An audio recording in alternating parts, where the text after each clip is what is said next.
लालची दोस्त।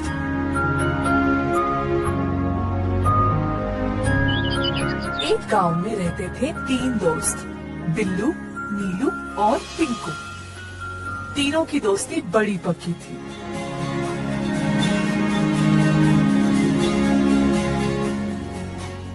बिल्लू और नीलू बहुत चतुर लड़के थे। कोई भी काम 2-3 बार सोच समझकर करते थे। दूसरी ओर पिंकू थोड़ा लापरवाह था।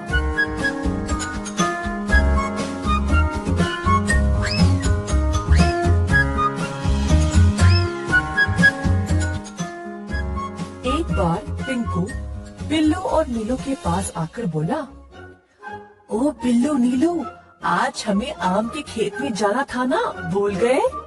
अरे हाँ, मैं तो भूल ही गया, लेकिन उस खेत तक पहुंचने के लिए वन को पार कर जाना है ना? अरे केवल वही नहीं, वहाँ पे बहुत सारे जंगली जानवर भी है।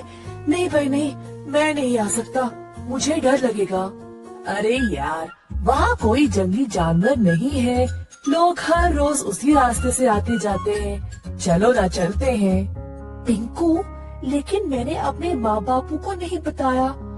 जब तक हम वापस आएंगे शाम हो जाएगी, हम कभी और जाएंगे। ओफो, क्या तुम सब कुछ माँ बाबू को बोल के करते हो क्या? अगर तुम उनसे पूछोगे तो वे तुम्हें अनुमति नहीं देंगे। चलो हम जल्दी चलते हैं। ठीक है, परंतु अगर कुछ भी गड़बड़ हुआ तो हमें एक दूसरे की सहायता करनी पड़ेगी, किसी को भी पीछा नहीं छोड़ेंगे, ठीक है ना?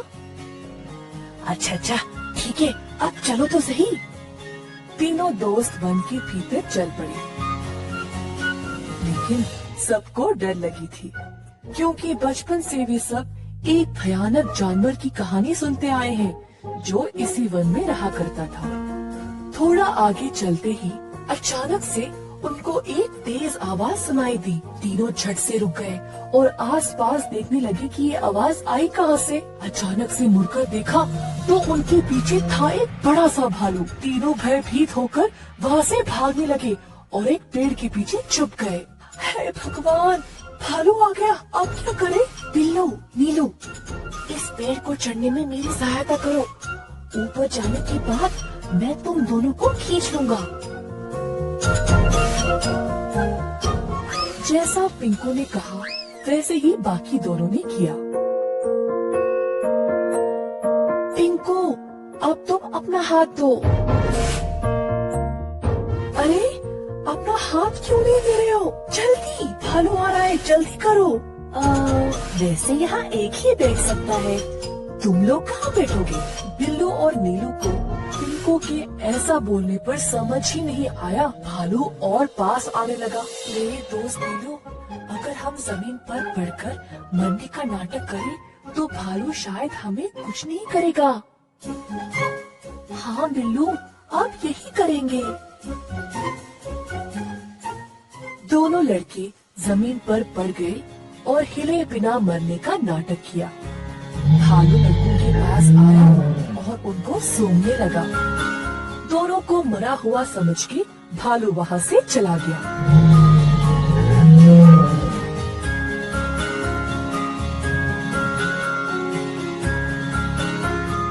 अरे वाह, तुम दोनों ने अच्छे से भालू से छुटकारा पा लिया। बड़े भाग्यशाली हो कि भालू ने तुम लोगों को खाया नहीं। हाँ, बाल बच गए। लेकिन नीलू, भालू तुम्हारे बहुत पास आया था ना, उसने तुमसे कुछ कहा क्या? हाँ, उसने बोला कि तुम जैसों से दोस्ती कभी नहीं करना। मैं तुमसे अब कभी बात नहीं करूँगा। पहले तुम मुझे नीचे उतारने में मदद करो। नहीं पिंकू, भालू ने बोला कि तुम जैसों की सहायता करने में कोई लाभ नहीं। हाँ, तुम वहीं बैठना, अब हम गांव वापस जा रहे हैं। दोनों बहुत निराश और गुस्सा होकर वहाँ से चले गए। पिंकू अकेले पेड़ के ऊपर बैठकर बस उनको देखता रहा।